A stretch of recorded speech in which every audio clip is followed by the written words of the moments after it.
Salut les devins, c'est Saikyo. Dragon Ball Super ne s'est jamais réellement arrêté. Il continue toujours et il continue de se poursuivre avec son arc en cours, l'arc Moro prisonnier de la patrouille galactique, en version manga chaque mois.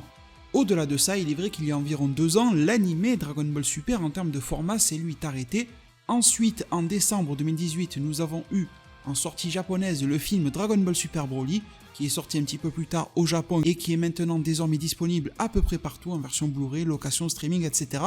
Et depuis, hormis ce fameux manga mensuel, cet arc Moro, les combats qui sont en cours dans cet arc-là et l'intrigue au niveau du scénario qui l'accompagne, eh bien il n'y a rien d'autre. Cependant, je suis sûr que vous tous qui m'écoutez et moi-même bien sûr, n'ont pas oublié le fait qu'il y a un nouveau film Dragon Ball ou Dragon Ball Super qui nous a été annoncé il y a environ 10 mois de cela. Désormais, je suis sûr que vous n'avez pas raté cette annonce, j'en ai parlé à plusieurs reprises sur ma chaîne YouTube et je vous mets les liens nécessaires en description si jamais malgré tout vous avez besoin d'une petite session de rattrapage au niveau des infos. Et dans cette vidéo aujourd'hui, eh bien, nous allons nous parler des 3 scénarios qui sont possibles selon moi dans ce nouveau film Dragon Ball Super. Je vous rappelle également que le comédien de doublage américain, donc anglophone de Son Goku, lors d'une interview s'était livré à dire que selon lui, il était probable que ce film Dragon Ball Super voit le jour aux alentours de fin 2021, au cours de l'année 2022. Il n'était pas très clair, mais il disait que selon les petits bruits qu'il avait pu entendre, ça se passerait comme ça. Bien évidemment, sa parole n'a pas pour valeur d'annonce officielle,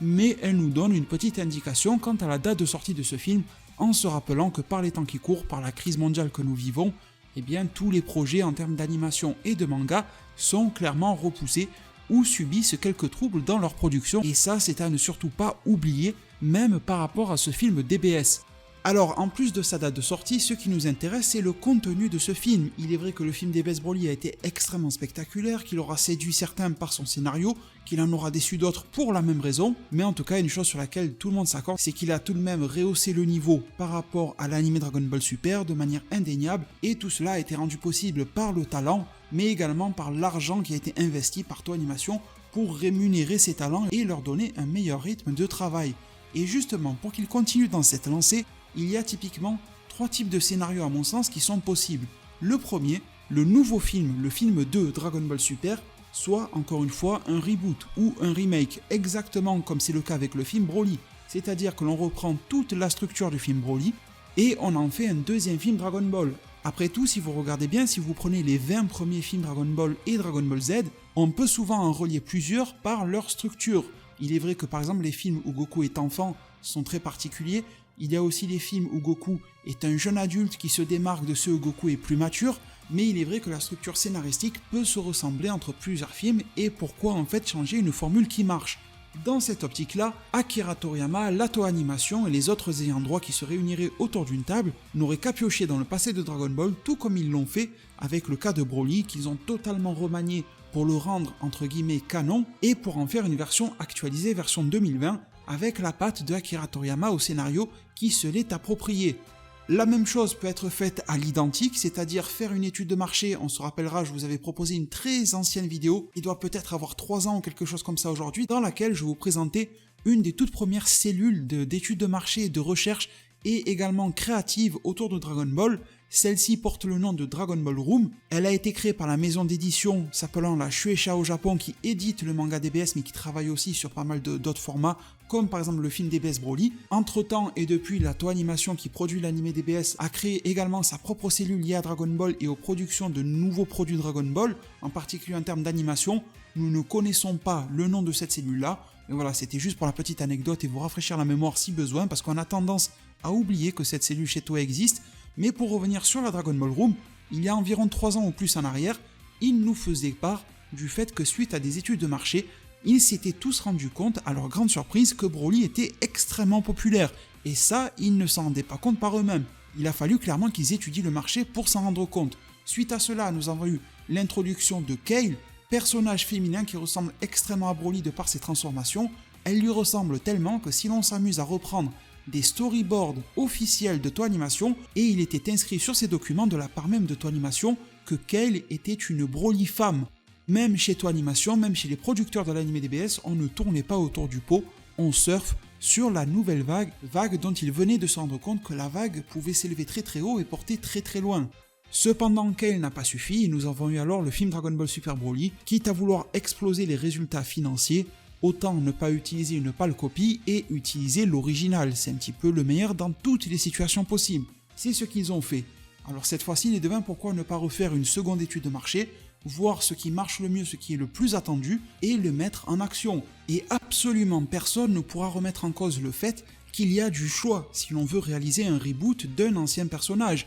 aussi bien du côté des méchants mais que du côté des gentils. D'ailleurs, Dragon Ball Heroes permet peut-être aussi de tâter le terrain. On voit que là, nous avons face à un retour de Bojack bientôt dans Heroes, nous avons droit à un retour probable du Dr Willow, nous avons droit également à un retour de Thalès, celui-ci pourrait alors surfer sur la vague de Black que nous avons eu dans l'anime DBS, il pourrait aussi surfer sur les Saiyans qui ont tout le temps le vent en poupe, nous avons Janemba avec des pouvoirs extrêmement intéressants. À la fin du film DBS Broly, nous avons Freezer qui mentionne le fait qu'il a besoin d'un acolyte, cet acolyte parfait pourrait être Couleur, et au-delà de ça, étant donné que dans la race de Freezer, on est toujours très fourbe, au-delà d'avoir une confrontation Couleur et Freezer face à Goku, Vegeta et compagnie, Freezer et Couleur pourraient même s'opposer dans ce film-là, donc vous voyez que les possibilités sont énormes, et on peut même piocher du côté des gentils. Des gentils emblématiques, nous en avons aussi quelques-uns, comme par exemple Tapion. Rebooter Tapion pourrait être une idée extrêmement sympathique, et ça permettrait de rebooter un personnage qui à l'origine était gentil. Est-ce que ça serait pour en faire un méchant? Est-ce que ça serait pour une réécriture toujours du côté des gentils? Mais vous voyez que les choix sont réellement multiples. Cependant, les devins, il y a aussi deux autres options qui sont tout à fait probables. La deuxième que j'ai à vous proposer s'inscrit dans la logique totale de ce qui se fait dans le monde du cinéma, c'est-à-dire faire une suite pure et dure. Et nous aurions alors un film qui s'appellerait Dragon Ball Super Broly 2. Ou alors peut-être voulant éviter de mettre des chiffres sur le film, DBS Broly 2, 3, etc., peut-être que ça serait le sous-titre qui changerait, mais que cela resterait dans la veine de DBS Broly, et qu'il serait son prolongement. Dans DBS Broly, nous avons globalement trois situations, une où nous sommes dans le passé au moment où la planète Vegeta était toujours là, une dans le présent avec l'entraînement Goku-Vegeta, avec Freezer qui se prépare et la rencontre avec Broly, et une que l'on peut entre guillemets qualifier de future, la bataille contre Broly, avec les évolutions diverses de Broly, le SSJ légendaire, avec Gogeta, et avec la entre guillemets fuite de Freezer à la fin du film. Dans un film DBS Broly 2, nous pourrions alors avoir un film qui s'appelle Dragon Ball Super Yamoshi. Mais attention, on peut pas balancer ça comme ça n'importe comment, sans relier le personnage de Yamoshi à celui de Broly. Dans ce cas-là, pour faire office de DBS Broly 2 un petit peu déguisé, nous aurions exactement la même structure, je vous le disais en début de vidéo. Le début du film serait dans le passé, mais dans un passé encore plus lointain, sur la planète Sarada de l'univers 7, avant la planète Vegeta, pour voir le passé et l'histoire de Yamoshi. Cette fois-ci, une histoire satisferait totalement les fans, étant donné que cette histoire est quasiment méconnue, mis à part le petit paragraphe d'interview que nous a donné Toriyama, mais ce n'est pas grand-chose et cela mérite d'être étoffé. Nous verrions alors l'accession au Super Saiyan de Yamoshi, nous verrons ses tentatives pour accéder au SSJ God, son âme qui a erré, la rencontre de l'âme de Yamoshi avec le doyen des Namek, le doyen des Namek qui consignera son histoire dans le livre des légendes Namek. Beaucoup de choses peuvent se réaliser comme ça, nous verrions comment Yamoshi est mort concrètement, pourquoi son âme s'est mise à errer, puis nous irons dans le présent qui ferait du lien avec la fin du film DBS Broly, pourquoi pas juste après la fin de l'arc Moro, nous verrions que Broly est en vadrouille dans l'univers ou dans la galaxie avec Shira et Remo, nous verrons qu'une rencontre s'opère avec Goku et Vegeta, beaucoup plus amicale cette fois-ci, pourquoi pas des entraînements comme Goku le suggérait à Broly à la fin du film, tout cela peut se mettre en place pour au final avoir une troisième partie un peu plus, voire même beaucoup plus basée sur l'action, et là libre cours à l'imagination d'Akira Toriyama de l'auto-animation, mais on peut avoir un retour de Yamoshi, ça serait dommage de le rendre méchant vu qu'il avait un cœur pur, mais les cœurs purs peuvent souvent virer au mal et chercher une certaine forme de vengeance. Dans cette troisième partie, au cœur de l'action, nous pouvons aussi avoir de grosses révélations, comme le fait que soit Broly, soit Goku, soit Vegeta est un descendant direct de Yamoshi. On pourrait même nous révéler que Yamoshi faisait partie des premiers hommes, des premiers Saiyans, et que Goku, Vegeta et Broly sont un petit peu tous les trois les descendants de Yamoshi, et ça serait pour ça qu'ils ont tous les trois des particularités. Broly, la particularité de faire évoluer les transformations Saiyan au sens mortel, Goku, la capacité de pouvoir réaliser le rituel sans trop de soucis, et de s'accaparer ce type de transformation, voire pourquoi pas d'avoir certaines facilités par rapport à l'Ultra Instinct, mais tout cela restera à justifier, et du côté de Vegeta, le génie de pouvoir tout faire tout seul. Malgré les obstacles et les barrières qui s'opposent à lui, Vegeta a toujours progressé, Vegeta arrive toujours à acquérir ce que Goku arrive à avoir, et Vegeta nous propose aussi une belle évolution en ce moment dans l'arc Moro et nous verrons vers où cela peut mener. Donc ça également c'est une belle perspective en tant que deuxième idée de scénario, deuxième proposition. Et ma troisième proposition, pour bien la comprendre, pour bien la cerner, il faudrait reprendre l'annonce officielle qu'il a eue de ce film et voir les mots qui ont été employés. La première chose, c'était tout simplement que lors de ce texte d'annonce, le premier point, et ça je vous l'avais fait remarquer dès le jour où nous avons eu l'annonce, c'est tout simplement que tout au long de l'annonce, il n'est pas fait mention du terme super. Tout au long, il est dit que nous aurons un nouveau film Dragon Ball, mais à aucun moment il est précisé que ce sera un film Dragon Ball Super. D'ailleurs, dans une ancienne vidéo, au moment de la promotion du film DBS Broly, je vous avais même fait part d'une interview officielle nous disant que du côté de Toei Animation et compagnie, il n'était pas sûr que le film Dragon Ball Super Broly aurait l'extension Super. Ils hésitaient entre Dragon Ball Z Broly et Dragon Ball Super Broly, alors que pourtant, l'animé et le manga s'appellent bien Super. Leur interrogation était double au sens déjà financier, est-ce que Dragon Ball Z ou Super rapportera le plus? Et ils se sont dit que comme Super était la série qui était en cours, il n'y avait pas de raison de remettre Z,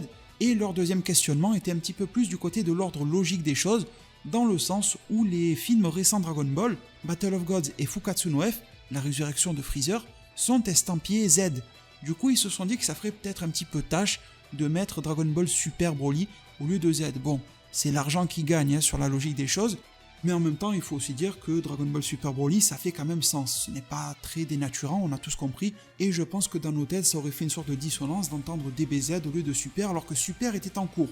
Mais pour le prochain film, ils n'ont pas annoncé un film Dragon Ball Super, ils ont annoncé un film DB, sans le Super qui va avec. Autre chose également qu'ils ont dit, c'est que le prochain film bénéficiera d'autant de moyens, d'autant d'attention, mais en même temps, le chef de la Dragon Ball Room, dont je vous parlais il y a quelques minutes, nous dit également que lors du film Dragon Ball Super Broly, ils ont été très loin, ils ont même eu peur de se brûler un petit peu les ailes, comme le dit l'expression, en allant si loin dans le film Dragon Ball Super Broly. Alors il dit qu'il faut faire attention pour la suite et qu'ils veulent éviter justement de se cramer. Peut-être qu'il parlait en termes d'effectifs, le repos de l'effectif, peut-être qu'il parlait en termes de trop de surenchère, tue la surenchère et le public ne va pas aimer. Ça c'est tout à fait libre à votre interprétation. Il nous fait à la fin la promesse que malgré tout, ça sera au moins aussi incroyable que DBS Broly si ce n'est plus. Et bien évidemment il nous demande d'être patient. Mais du coup de cette phrase-là, il y a plusieurs interprétations. Et une de ces interprétations pourrait être que le prochain film ne sera ni un film DBZ ni un film Super, qu'il sera un film Dragon Ball.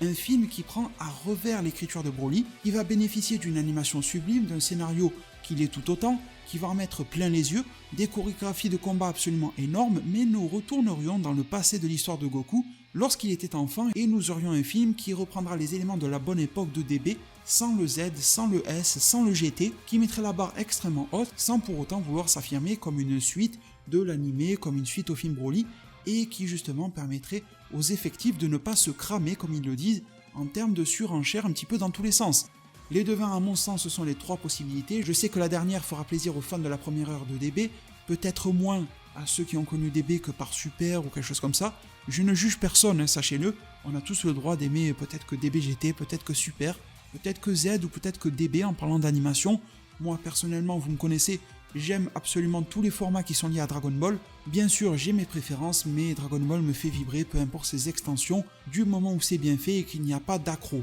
Les devins, ça en est tout alors pour cette vidéo aujourd'hui. Je vous le redis, je vous ai mis en description des liens utiles vers d'autres vidéos, des sources, etc. Si jamais vous n'étiez pas du tout au courant qu'il y avait un film, si jamais vous étiez au courant qu'à moitié, mais que certaines informations, vous vous demandez d'où est-ce que je peux les sortir, etc.